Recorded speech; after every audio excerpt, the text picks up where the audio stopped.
ఒక్కొక్కళ్ళు చేసే పనులు మామూలు పనులు కాదండి, నేను చెప్తున్నాను. మా అమ్మ గురించి ఒకసారి చెప్పాను, తెలియదు మా అమ్మకి, లోకస్త్రాలు. అప్పుడు మేమే ఆర్థిక దరిద్రతలో ఉన్నాం. అప్పుడప్పుడే కొంచెం చిగుర్లు పెడుతుంది మా లైఫ్.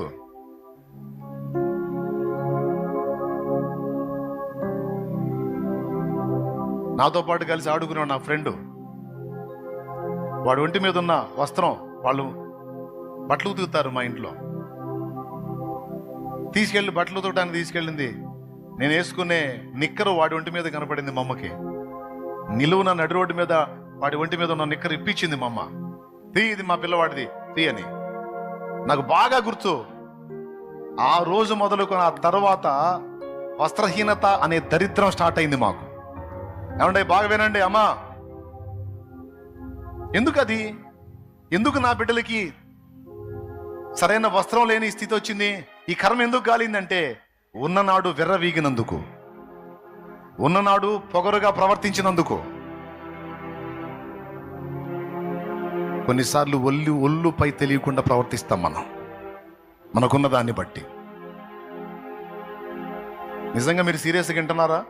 ఇంక వదిలిపెట్టరా బాబు మేము పోతామంటారా? వింటే ధన్యులు, లేదా మీ కర్మ చేసేదే ఉంది. ఆ దరిద్రం ఎప్పుడు పోయిందో తెలుసా? చివరికి ఆ పసితనం నుంచి, ఆ చిన్న ప్రాయం దగ్గర నుంచి వస్త్రహీనత అనే దరిద్రం స్టార్ట్ అయింది. సరైన వస్త్రం ఒంటి మీదకి రాలా. ఆ పాపం, ఆమె చేసిన ఆ చిన్న పొరపాటు, అది ఏమనుకుంది? అవును, నా బిడ్డ వస్త్రం వాడు ఒంటి మీద ఉంది, తప్పు కదా, ఉతకమని ఇచ్చాం, తీసుకోవచ్చా, తప్పు కదా, అందుకే నేను ఇప్పించాను, తప్పేముంది అని సమర్థించుకున్నందుకు గాను ఆ శాపం మాకు తగిలింది. పోతే పోయింది. నీ బిడ్డ లాంటి వాడు ఒకడు పోనీ, నీ బిడ్డ వస్త్రం వాడి ఒంటి మీద వాడి సిగ్గు కప్పింది, పోన్లే నాన్న ఉంచుకోరా అంటే ఎట్లుండేదో.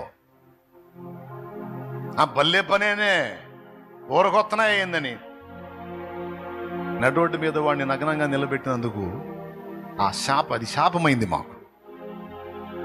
దాని ఫలితం ప్రభు రక్తంలో కడగబడ్డ దాకా బోలా.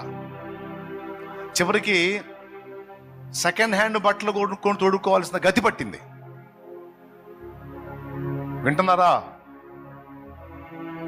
విర్రవీగితే దరిద్రం అలా ఉంటుందన్నమాట. ఎప్పుడు పోయిందో తెలుసా ఆ శాపం? యేసు ప్రభు రక్తంలో కడగబడి మారు మనసు పొంది బాప్తిస్మం పొంది పరిశుద్ధాత్మతో నింపబడి దేవుని మారు నడవటం మొదలుపెట్టిన తర్వాత ఆ పాపం తాలూకు శాపం పోయి మళ్ళా క్రొత్త వస్త్రం అనేది ఒంటి మీదకి వచ్చింది.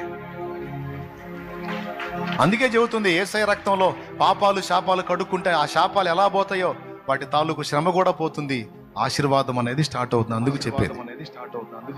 ఆ తర్వాత మళ్ళా ఒంటి మీద నూతన వస్త్రం వచ్చిందండి. ఆ పాపం, ఆ శాపం సిలువలోకి వెళ్ళిపోయింది. అంటే యేసు రక్తాన్ని ఆశ్రయించక మునుపు సంవత్సరాలుగా పసితనంలో నా కళ్ళారా నేను చూసిన సన్నివేశం తాలూకు ఆ శాపం సంవత్సరాలుగా మమ్మల్ని వెంటాడింది.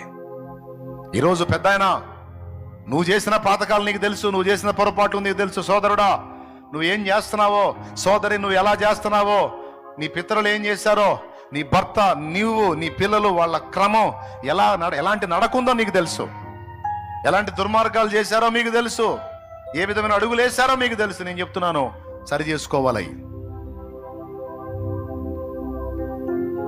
ఒక్కొక్క పిచ్చి పనిని బట్టి ఒక్కొక్క దెబ్బ తగిలిద్ది, ఒక్కొక్క పొరపాటు ఆలోచన బట్టి ఒక్కొక్క దెబ్బ తగిలిద్ది. తగిలినప్పుడు అర్థం ఏంటో తెలుసా? దిద్దుకోమని.